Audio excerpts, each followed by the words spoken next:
speaking of Penn State, I mean that's one of the toughest places to play in college football, Beaver Stadium. 110,000. They're expecting the whiteout.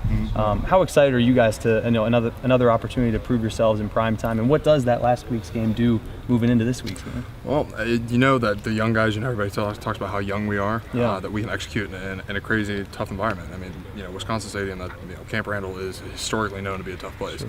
Going into this week, we go into Beaver Stadium.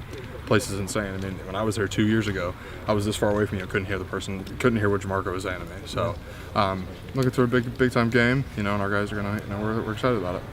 Can you speak a little bit about just the development of this offensive line? I mean, you're a guy that we expected to come back and do a great job, but you're starting with true freshmen and Michael Jordan, Isaiah, some other guys. Just the development of this line. You guys are playing so well right now, protecting JT very well. Yeah, doing not too bad.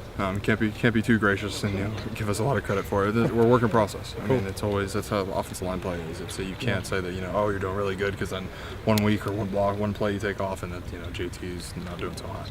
So it's been the development's been good. I tell Mike Jordan after last weekend, really proud of you, man. I mean, you're a 17, 18-year-old kid. He was going to prom in May, and now he is a week is a very grown man. Yeah. I mean, he took care of business, handled his composure pretty well.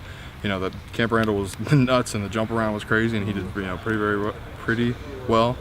So you can't really be upset with that. Great. Billy, Wisconsin did a good job shutting down the run. Pretty good job of that.